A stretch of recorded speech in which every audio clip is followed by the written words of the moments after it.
get things going then. I'm not entirely sure if anyone else is going to be showing up for the couch, so we will just wing it. Because this month's game was Dragon's Dogma. The how would you describe it? The dark-ish fantasy from Capcom that sort of became a cult classic for a good while there.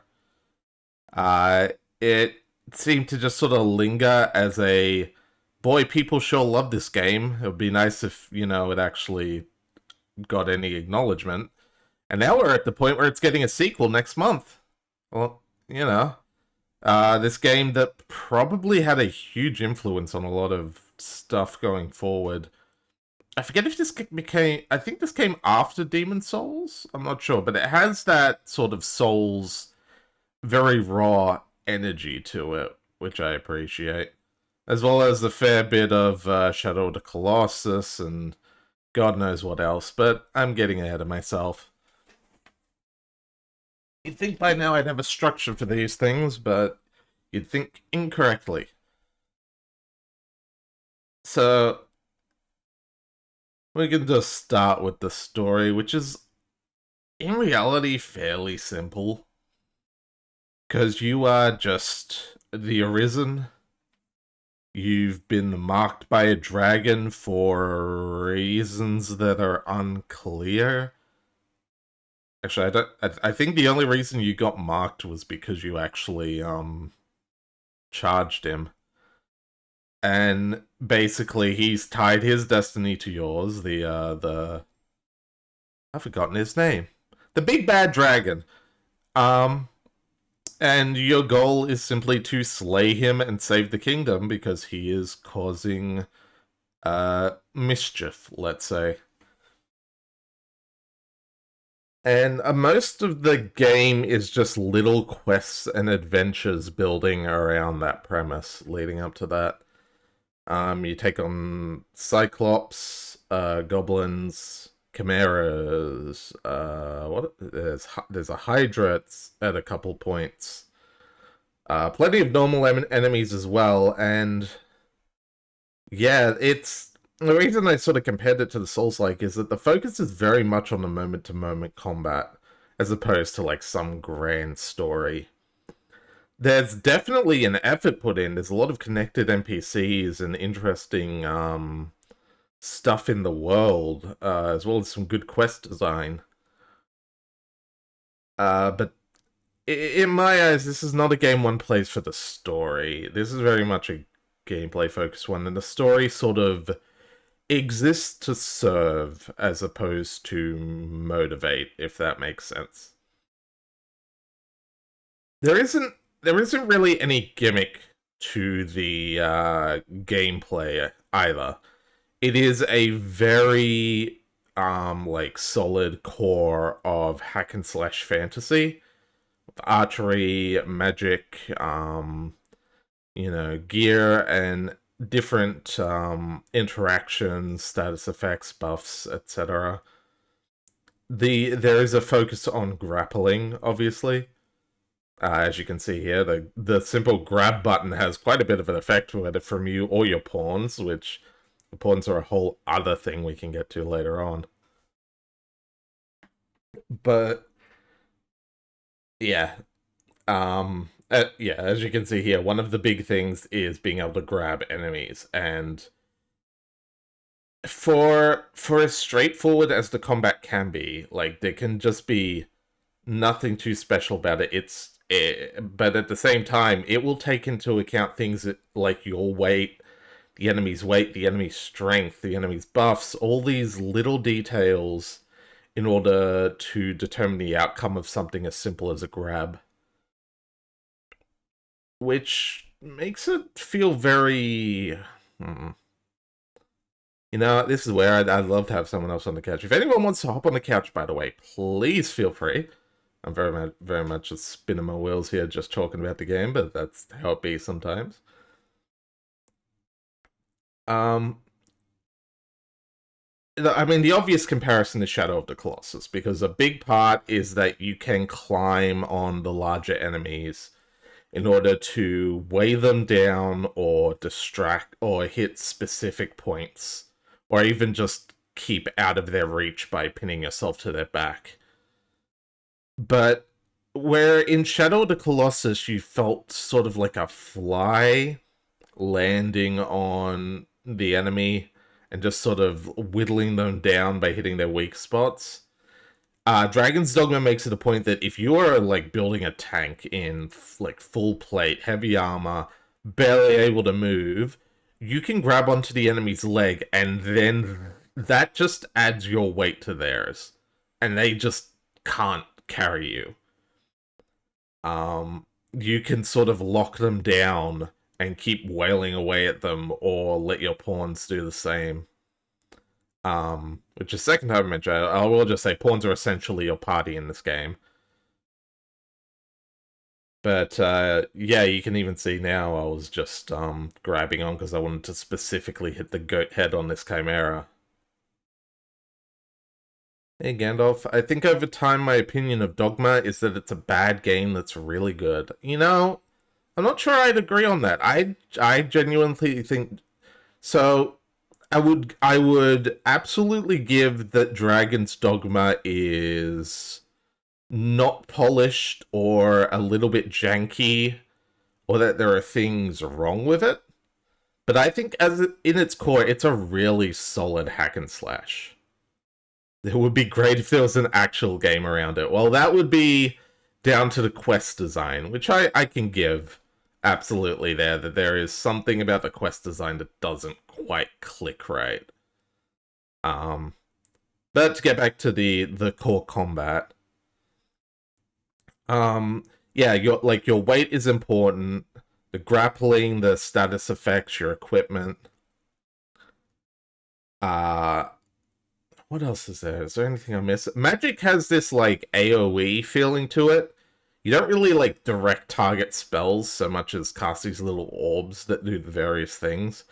Admittedly, I never played a mage, so I don't know quite how it feels to play. I always stuck to melee as it felt the most engaging. Um, but you know, there's again there's layers to it, which makes it quite interesting to go through.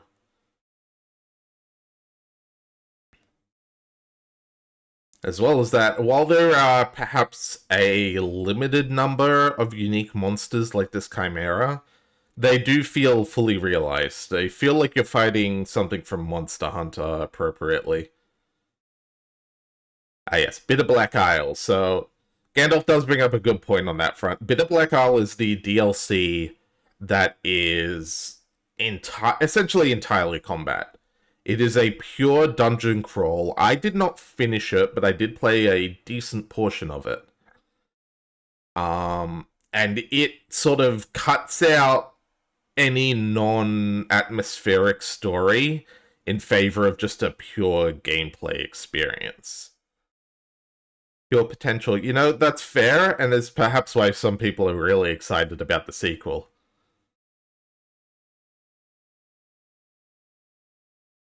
Oh.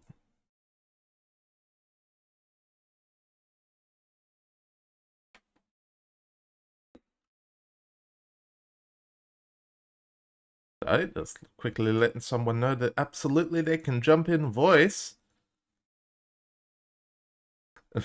Most fun portrayal of higher level magic but destroying the game engine. Yeah. Hello! Hello. Hello, Desda. How goes? I'm fine. How are you? Doing good, just keeping things rolling. So, yeah, we're talking Dragon's Dogma. You have anything to add about the gameplay? Because since that's sort of where we're starting here today. um, I found it's a really solid core, but it's missing an identity, if that makes sense. It feels a bit like Dark Souls, Demon Souls. There's a bit of Monster Hunter in there, but it's none of these things, and it's like a very generic feeling. I can see that. It doesn't have any unique selling point per se, unless you count like the grappling, which is a little like it's not really that much of a selling point. I'm happy that it's in there, and it they show what it could do if it was more integral to the combat itself. But as it was in Dragon's Dogma, it's still lacking. Yeah, that's fair. Honestly though, I think that the game's combat is admittedly solid enough that it doesn't actually need an identity per se. It certainly would have helped the game sell and make a bit more of an impact when it first came out, but I kind of appreciate Dragon's Dogma for just being very what is it? It is a high, at least for the combat itself, the quests and everything around it we'll get to, but I find the base combat is extremely polished and extremely fun to the point where I don't mind that it's so generic. Yes, I can definitely see that. I didn't mean it as a bad thing, but it's definitely the reason why a lot of people that played it back in the day, it didn't stick for them. It felt like so like other games from around that time, and it wasn't very sticking in their heads. Yeah, I But as could I said, the core is very solid, and I hope they can build on that. Yeah, I can absolutely get where you're coming from there, and honestly I do kind of agree. This game was like a very like underground cult classic sort of thing for a long time, and it took I think till the PC release before it really started picking up in popularity. Helped by the fact that it actually ran well on PC as opposed to PS3, where I believe it was kind of bad. I haven't played it on PS3. I only played it when it came out for PC. But it ran butterly smooth even back then on PC. They really did a good job with that. Mm-hmm. There's a whole other thing I could go into about like Japanese developers realizing that PC was a viable market after I believe it was Metal Gear Rising and Dark Souls specifically, but that's like a whole other story that I still don't know the specifics of. Either way, this was the perfect game to have come to PC, and it definitely is the reason we're getting Dragon's Dogma 2 next month, let's say. I'm really excited for it, and I do hope that they can show what they can do with it. Mm-hmm. Yeah, it's I know I'm going to be playing it because this was one of the first big games I played on stream, so sequel coming out in the same way I'm going to do Elden Ring, it only feels natural to stream it. And hopefully the positive reception of the original and everything means they can give it the time it needs to be, well, essentially the as Gandalf put it, take the foundation the Dragon's Dogma 1 set and actually make it a fully realized action game. Yes. Um, and I hope that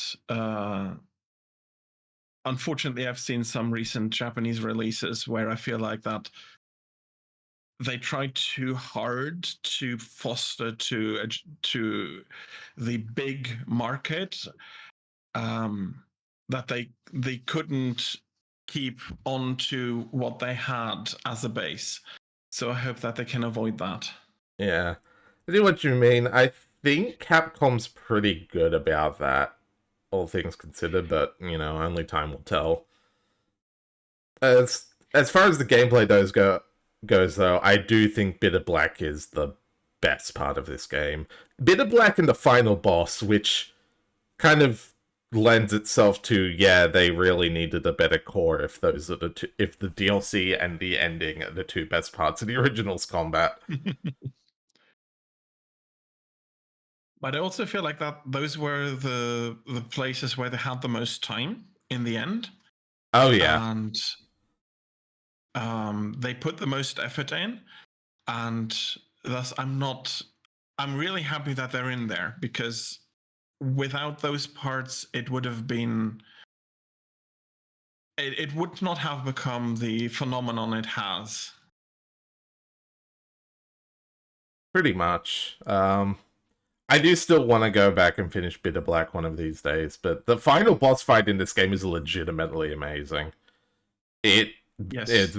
which it's always like, oh yeah, the part I recommend this game for is like 50 hours in, but it is what it is, and it sort of it does that thing where it fully realizes all the stuff it built up until that point in the combat. So yeah, Yeah, I wouldn't mind recommending anybody to play Dragon's Dogma, because it's a build up and not yeah. now we have an hour or two that is really good, but you need the game beforehand to build up to Oh that yeah. amazing ending. And it's not that the rest of the game isn't fun. As I said, the core is solid, and as you're just dungeon crawling and killing things, it's really satisfying. But yeah, it's just the ending sort of elevates it to something else entirely, which is probably part of why it was a cult classic. Because when the ending is the best part, that means most people don't see it. Partially, but honestly, for me, it's the opposite. If I feel that the game is building up, I want to see the ending, especially Yeah, if like really solid for a long time, and you see where it's going and you see how everything starts fitting together. I need to finish it because I want that payoff. that's fair. But though I say that more in like the general sense of most people don't finish video games. Like the majority of your players will not see the ending. Is like the thing usually. Yeah, I get that. I'm not saying that I'm any better. I think I have finished about half my games only. So, but certain games just I go like I need to see how they manage to finish this. Yeah, that's fair. Um, and of course there is the actually I'm going to do on the screen. There is the class system as well, which is pretty well put together. I know there's you can do some crazy broken things in it, but generally speaking, it's pretty straightforward and lets you power up in a decently fun way. Do some interesting level ups and builds along the way. Plus having the pawns, which I suppose we may as well get to the whole like online summon other people's pawns thing. Uh, basically, I figure most people watching have already played, but instead of party members, you have one pawn that is your own that you can customize almost the exact same as you can yourself. There are a handful of classes that they cannot be, and they are yours, and they level up with you, and you can do what you wish with them, and you can send them out online, and other people can summon them to fill out their party. And the idea is that you will round out your party, constantly rotating in and out different other people's they're other people's pawns to see different builds, see different designs, and essentially just sort of pick and choose who you're going to take with you for any given set of levels. Yes, I find that system it's a stroke of genius, even though I feel that a lot of people will not appreciate not having a constant party, since you are going to switch them out very regularly. So you lack consistency in what can be available sometimes. But knowing that you're taking other people's pawns along with you, seeing how they customize them, and there is so much hidden interaction there. I don't even know how properly to describe, makes this a fantastic system and honestly one of the best ideas in the game, I feel like. It definitely is. It has the same energy as like browsing summon signs in Dark Souls when you just need some help on a boss fight. And then you see like some of them are built with like a meta build. Some have like going completely for a unique glamour. Some are just new players like following along with you. Others are like they're running around with a katana naked with a pot on their head saying, "Let me solo her." Um, and that's its own kind of joy. And this game does a good job in the little porn area of just like letting you see a decent variety of them at any given time. And you can, say, I don't want this one, and it'll load in a new one. You can narrow it down to specific classes or different filters so you can have that little bit more consistency if you're like, all right, I always need a healer, so I'm always going to be searching for at least one that is built as a healer. And Yes, yeah, but I had surprises where I thought, okay, this looks like a healer, and no, pure damage. oh um, yeah, that does happen sometimes, but it does actually let you check their build entirely. You can check what they've got equipped. that is Ah, true. yeah, I did not regularly do that though. that's fair. I was just like, probably healer, and then see what I get. Mm-hmm. Which is fun in its own way, but well, that's why it's sometimes a good idea to at least have a your own be a healer. But then then that's one less like damage dealer you can customize. So yeah, like I say, you just sort of decide what sounds the most enjoyable and get to sort of pick and choose your party based on what other people have available at your current level. And of course, you can get your friends ones if you want to adventure with their own party members. Um, and it even lets you do that. So normally you can pay a fee to get ones that are higher level than you. But if you get your friends ones, that's free. You can always bring your friends ones along, even when they're crazy high level, and will completely break the game. But that's the player's choice to do. So also, just seeing my character in comparison, I forgot to mention the character creator has insane limits that actually affect gameplay. Depending on your height and weight, Yeah. your character will be heavier, have more stamina, have a higher jump height, all sorts of things. Yeah, that Um, was crazy when I first played it because I didn't inform myself of any of that and I just jumped in. And I did not enjoy my first character very much. Very heavy, very strong build, and I was missing agility. And uh, just randomly, I decided, okay, I'm going to make a small character, and then suddenly everything felt like it changed. And yeah. it's very rare to see that a character designer has such a huge impact on a game. Mm-hmm. Like we've got character designers now that let you customize a lot, but most of them are purely cosmetic.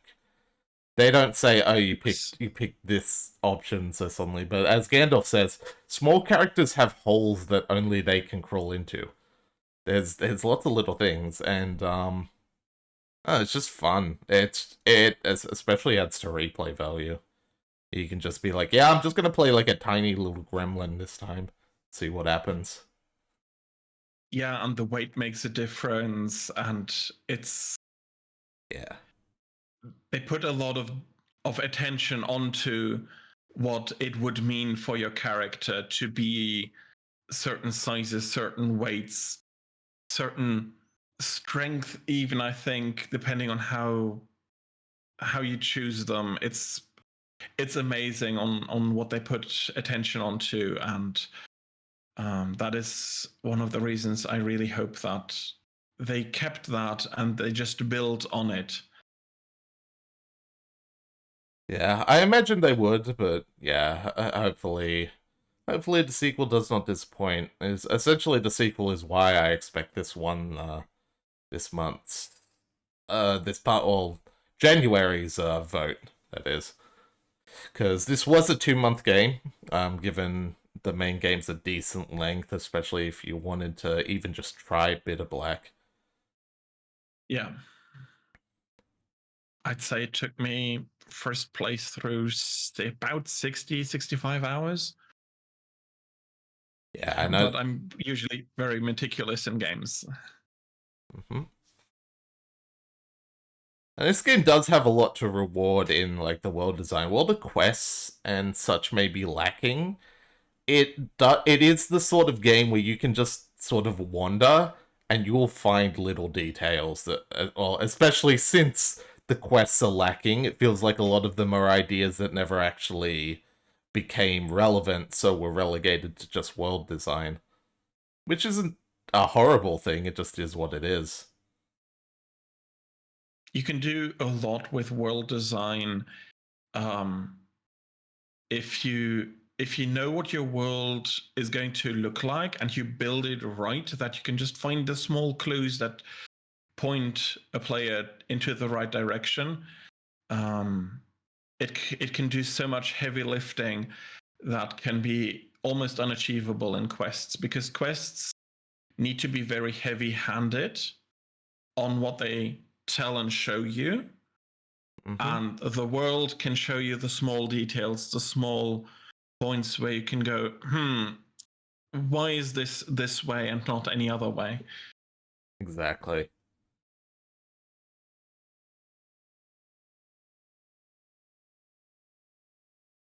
And for the for all the quests, I do enjoy, even if it's simple. They took the basics of a good quest and stuck to it, even if it's sometimes repetitive. Um, they did not try overreaching and build a lot of bad quests that you feel like don't fit into the world. Hmm. It is a like for as long as it is a very focused experience. And yeah, it doesn't feel like there's a ton of filler.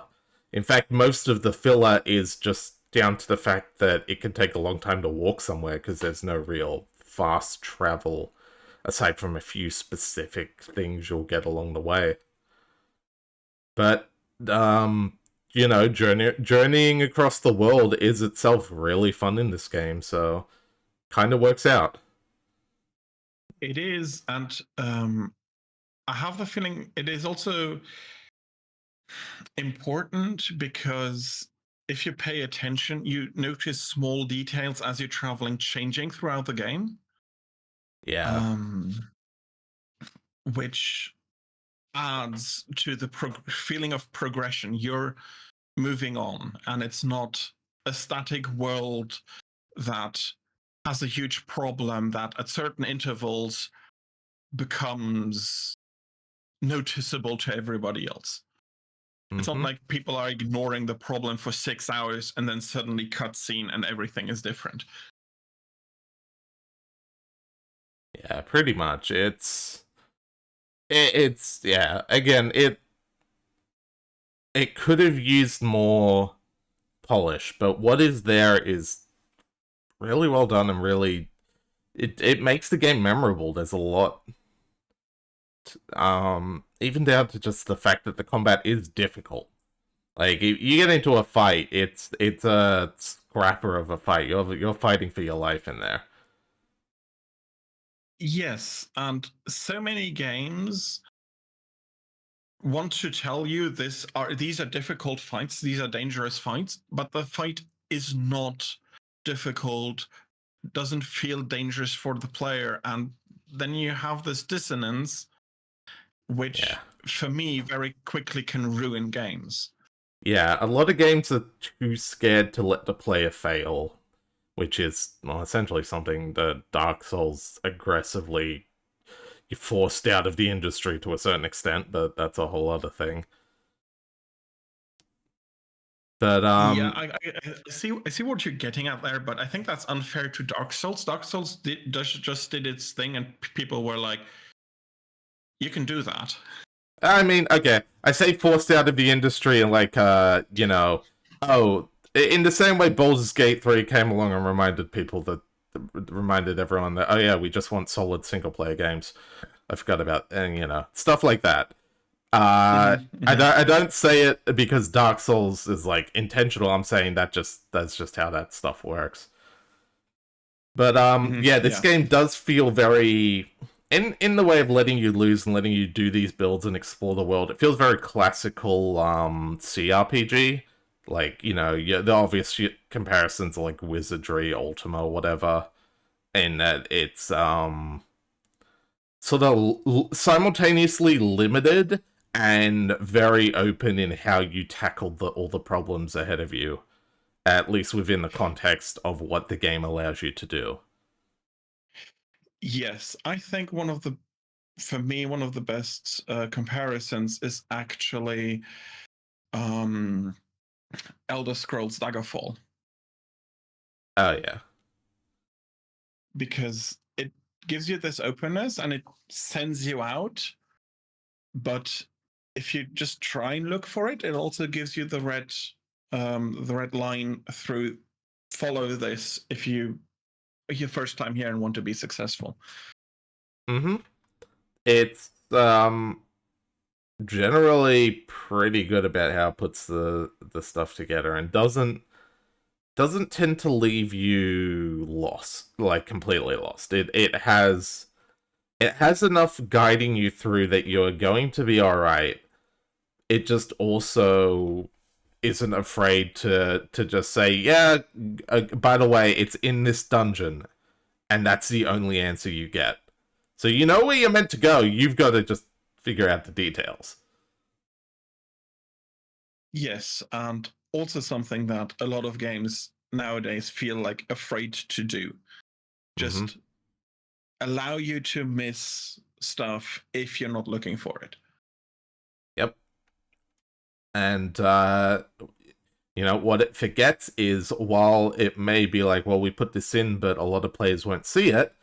Uh, the simple fact is, the players that do find it on their own will feel cleverer, and then they will tell other people, and they'll be like, "Oh my god, I didn't even know you could do that." Hi, Makara. We're talking about Dragon's Dogma today. Hello. Yeah, it's something that used to be so ubiquitous, and then it Ironic, just I don't know, but it I know that. ironically it fell off at the same time that the internet started making it really easy to find out of game resources that could tell you such things, which is Yeah, true. weird. But yeah. That's the thing, really. This is, well, let's be fair. Japanese attempts at classic Western style RPGs tend to be influential in their own way. Dragon's Quest, Final Fantasy, etc., etc. Yes, I think one of the reasons why they work so well is that they are not afraid to experiment Mm-hmm. with something they have not created. They don't go like, "Oh, this isn't ours. We need to respect it." They respect it by taking it apart, experimenting, and seeing what does and does not work. Exactly. And yeah, Dragon's Dogma just does it really well. It's just a lot of good stuff to it, and I suppose, so what's that? The story is, well, there's not much to be said about the story. It's a good story, but most of it is in service to the gameplay as opposed to like play it for the story. Um Sure, but it's competently put together, oh yeah. and it has good um side characters and support characters to the player. And also something I surprisingly find in quite a few games, it's not afraid to let you be the protagonist instead of have all the other people push the story forward around you. Oh yeah. Yeah, I know what you mean. Where a lot of the time it's like, well, we especially if the player doesn't talk, it starts being like, oh, well, we have to have a companion that pushes the story forward. Whereas this game, you don't talk, but you push things forward. You're the one doing things, and there is no like default contact that actually does the whole story. It swaps throughout the game, and you meet different people. And I was definitely not saying that it's like in service to the gameplay to say it's a bad story, just that there's not a ton to say about it. It's a good story that does what it needs to do and does it pretty well, but there's not a ton that's like, oh my god, this was a really integral thing, you know? Like you could there is it simultaneously it is a great story, but there is also nothing that I don't think it is standout necessarily, aside from a few cool plot twists, which it's good stuff. Very much so. But um, I think a lot of people, how shall I put it? It would not be a good story in a book. It would be solid, but it would not be like this is a book you need to buy to read the story because the story is so outstanding. Yeah, But a game doesn't necessarily need that. It needs a solid story you can go through and you can be your own character. yeah, And the things you take away aren't necessarily the big story points, but the small things you create organically, the small mistakes you made on a hunt, on a quest, yes. and then you needed to save it.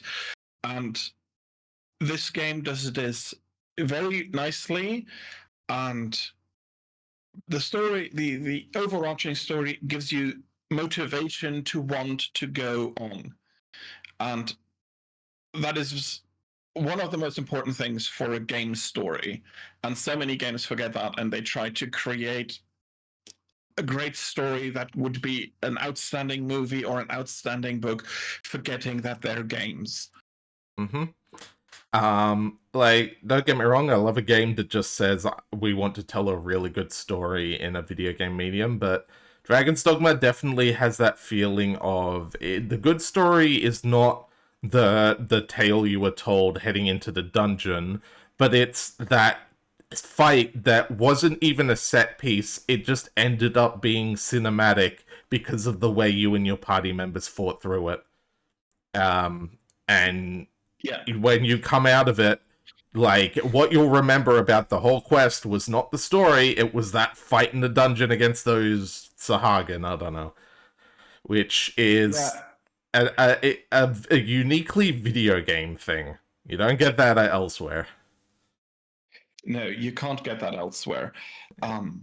But a good a video game that wants to present a good story, I think, is one of the most difficult things to do because unlike a book or unlike a movie, you are a person and you have actions, Mm-hmm. and you can act in the world. And it's, for example, I'm not a big fan of games like Last of Us or um, As the sorry, you say Last of Us story isn't good for video games, and I know Dagd is just immediately about to jump in chat agreeing with you because he so for as much as I'm like video games, like video game TV shows like the Fallout show, and it's like, oh, but they were meant to be games first. The Last of Us show I'll give you, because that should have just been a TV show. That is like The yes, Last of Us, and anything in that vein, even like the reboot Tomb Raiders, are the sorts of stories that are the story is unrelated to the fact it's a video game. Dragon's Dogma is a good example of the exact opposite, where the story works so yes, well because it's a video game. yes, um, and that is and that is not often appreciated by Wider media, wider pop culture. yes, Yeah, yes, exactly. yeah. That's something that essentially we sitting here actually analyzing the games we play and like essentially doing the shit you do in a like literacy course in college or whatever, except for video games. That's stuff we can appreciate, which that's what and that's what's more important. Unless you're actually trying to make money, but that's beyond the scope of this. But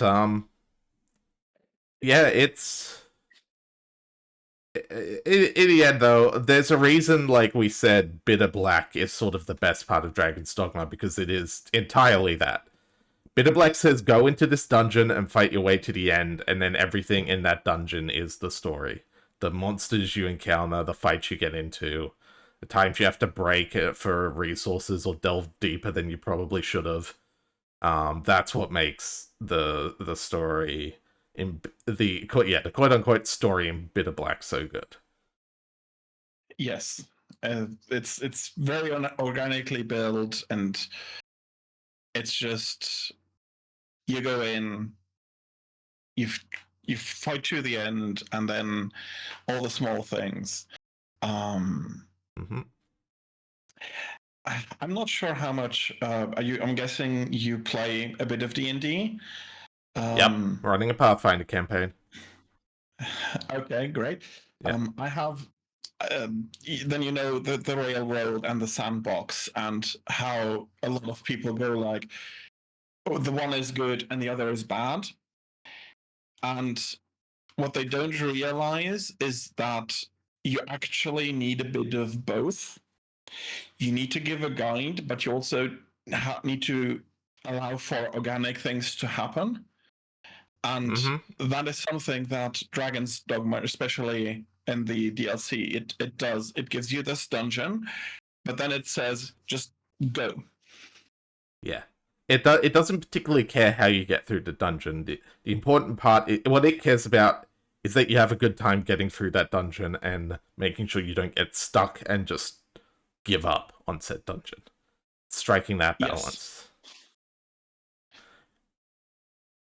Yes, and I realize that for some people the balance is off, but for me it was very much the this is how a game should should at best treat its audience. Exactly. It's a subjective thing, but yeah, I mean Dragon's Dogma just does a lot of things really well, and again, there's a reason it became such a cult classic. And Yes, finally got its indeed. sequel. Um yeah, so that's a story, that's a gameplay. So there's not a ton else to do. This one doesn't have much. I don't know. Are there any other aspects you want to hit? Also, if anyone wants to hop into the mystery tournament chat and share their own thoughts on the game, feel free. We're always open to take guest callers on the book club. Um, I think I'm going to touch on how the world is built because we talked about the traveling, and what we didn't touch on is that the travel feels natural. It's for some games you feel like the travel is always too short that for it to be a proper world.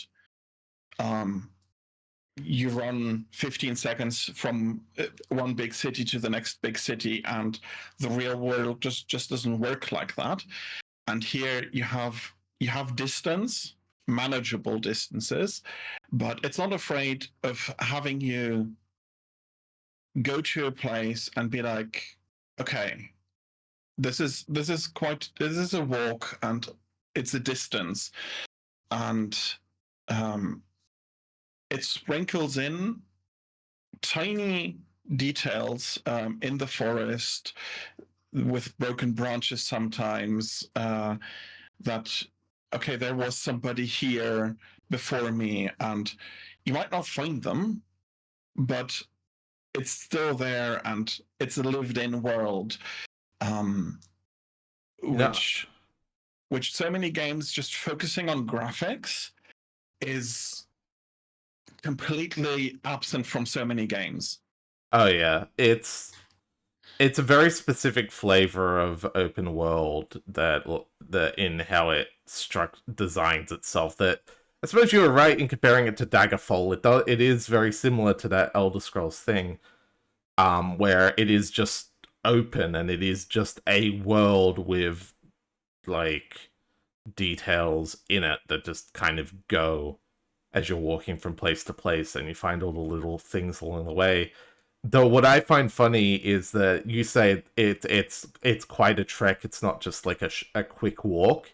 If you actually just leg it from one area to the next, it's not actually that far. It's actually very close. But because it's dense and there's lots of little details, there's fights along the way, there's resources you want to grab, and there's shortcuts across the road that mean that if you're following the road proper, it actually takes that bit longer. It makes it's done a clever little thing there where you've come away thinking, wow, it's such a journey between places. It's actually a very small map. They've done a cheeky little like gotcha with making it feel so big, and that's like a show of excellent game design. Yes, yes. I never really legged it. I never felt like Because you don't need to. You very rarely need to backtrack like again and again over a place to the point where you just want to run past everything. Especially because you do unlock little shortcuts you can make for yourself between the main like outposts. Like you can drop a stone yeah, somewhere yeah. to quickly teleport, and that's a good design. Is that I think I only did it because I was doing some like late game nonsense or like quickly wrapping up some quests. But like I'm just going over in my head like the trip I'm going on now on screen from the starting village to the little outpost at the start of the game. That's like a 30-second run if you just go straight down the road. I swear it took me like 20 minutes. There's so much to do along the way. Yeah, and I never really noticed. Maybe I didn't even care about how short the map actually was, but Yeah. um, That it's it's an amazing thing that they managed to pull off. exactly. And I just think about that as you were saying, comparison to other games where the map might be huge, like say a Skyrim, but then you think about it and you're like, wait, I am just walking for 5 minutes. Wait a minute, there was actually nothing on that road. That was just a walk. And this game is comparatively tiny and just densely packs it and paces itself so well that really you can tell that the world map is kind of where a lot of the love went. Apparently, it was actually an issue in the original game because there was only one port crystal gotten decently far in, so you'd have to run through places again, so the game counters started to grate, which is interesting. Okay. So that would be a part of Dark Arisen helping improve things. Yes, but that they noticed it as a problem and managed to fix it this cleanly shows some serious talent on the dev team. Mm-hmm. Like this game clearly had a lot of issues going through development, but man, there was also clearly some love in here and some really good ideas. That it's good that they recognize and that they again. I'm really hoping the second one's good because that'd be delightful.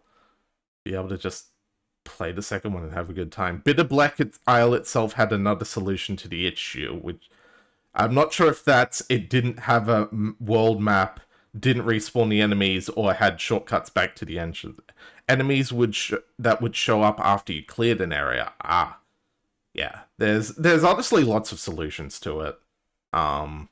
And in some ways, just letting the player run past the enemies is itself a solution. It's it's interesting, and there's a lot you can analyze about it as far as game design and grander stuff like that. Yes, but yeah, I'm really happy that they um pushed the effort to make Dark Arisen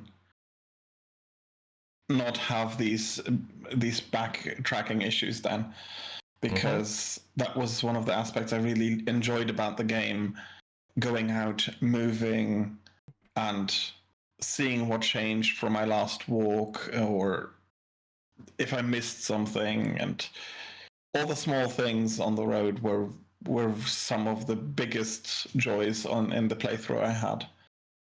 Mm-hmm. It's it's good stuff, and uh, yeah. No, honestly, just it makes it memorable. Just having those adventures and keeping the journey as that like special journey and not just a chore. It's something that it's appreciable for. Um, I'll say again if anyone wants to hop in voice polling because I'm not sure. Did you have any other thoughts? Because I we've covered pretty much everything I had to say about the game, to be honest. I'm giving it a thought, but I think you talked about it in the very beginning. The game takes a lot of inspiration from a lot of different places Mm-hmm. and melds them quite well. And I think that as a game, it was enjoyable, but what I'm most looking forward to is what some additional love and experience for the team can do for the game. I definitely agree, though I would absolutely add like dev time to that list. Because yeah, this game definitely had some development hell. That such is the way of things.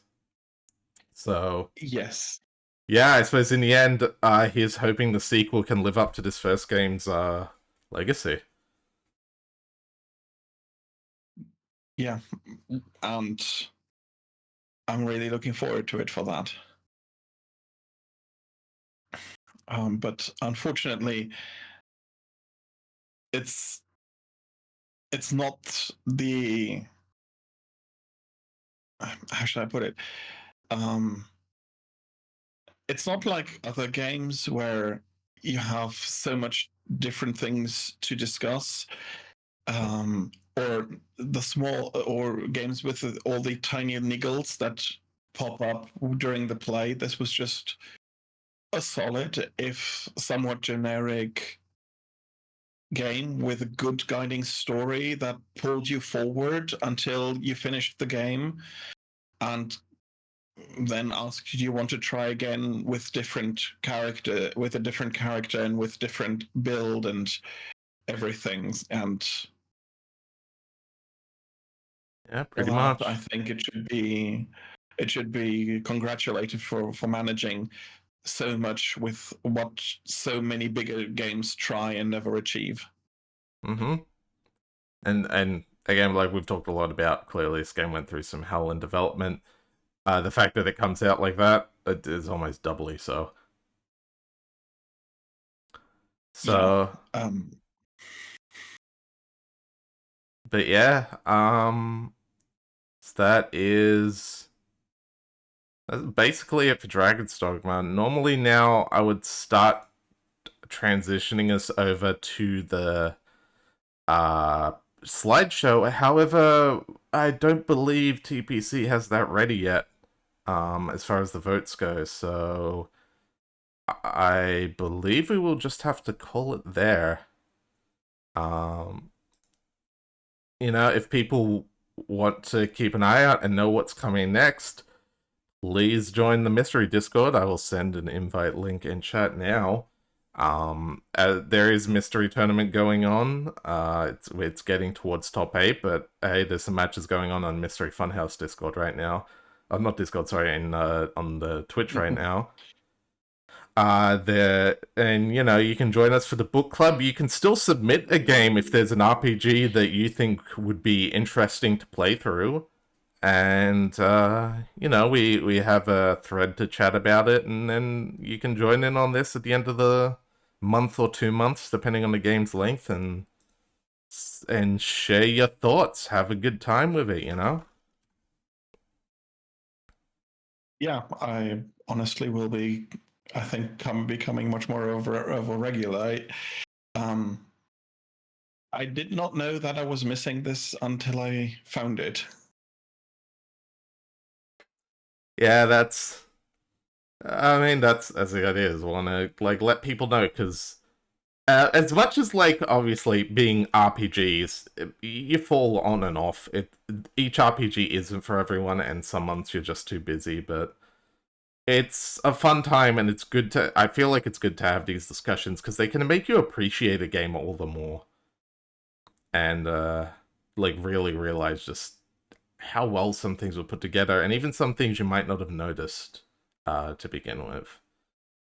But for now, yes, and also you learn to appreciate how it can go wrong, and appreciate that the effort that is put in, despite all of that. Mm-hmm. Uh-oh, that's a Syra right at the end. Hey, Syra Hydra, how goes? Do you have thoughts on This is Dragon's the end. Dogma? Oh, sorry. Yeah. Now, if you have short Okay. thoughts on Dragon's Dogma, feel free to share. Not done yet.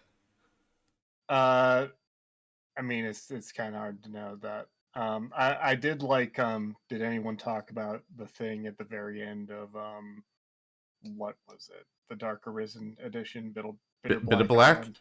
I never got that Yeah, far. yeah. So one thing that I really liked was the structure overall kinda ends up being ghosts and goblins. Oh, But goodness. like with the final boss, like you could tell early on, like he kind of has a face in his torso, and so like you have to fight him twice through two different runs, and on the second run, like the face in his torso wakes up, So what I'm and hearing he is Dragon's Dogma is actually just a Ghosts and Goblins sequel. Because Capcom. apparently, yeah. Fair enough. And that fight is also kind of messed up. Like he has a move where he'll teleport into the center of this room he's in and open like a rift vortex that if he pulls in people and they stay in, because like it drains their stamina as well, Yeah. like he unsummons pawns. Oh, dear. Well, that's just rude, isn't it? Yeah. It's to be expected from a bonus dungeon like that. Yeah, I just thought it was neat. It is. There are, so he is definitely not like the most difficult part of Bitter Black, though. Like there are several sections where like they're not totally randomized, like they're preset like groups of enemies that can appear. And so it'll just be like, okay, so this version of the room loaded in. So now Yeah. there's a upgraded lightning dragon or whatever, and then like three undead, like max, like the max rank of undead knight or whatever, who's invulnerable to magic to start and then invulnerable to physical at the end. And it's just it's a mess.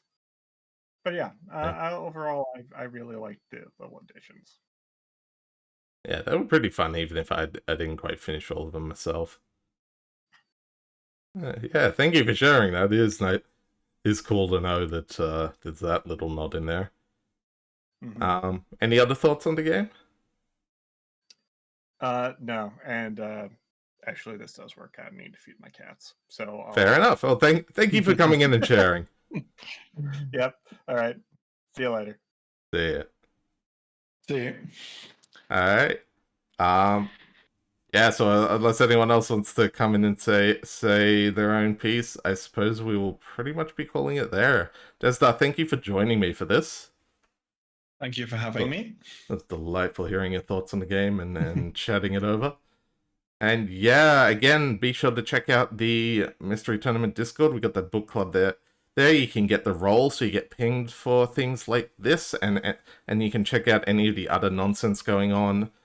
If you want to follow me here, I will be playing Dragon's Dogma 2, so you know that ought to be fun to see when that drops. That's about it. So I promised a friend I would raid her when we're done, so I will probably send that raid out. Yeah, that was a good book club, and keep an eye out for the poll for next month's game. Until next time, y'all take care. Take care, everybody.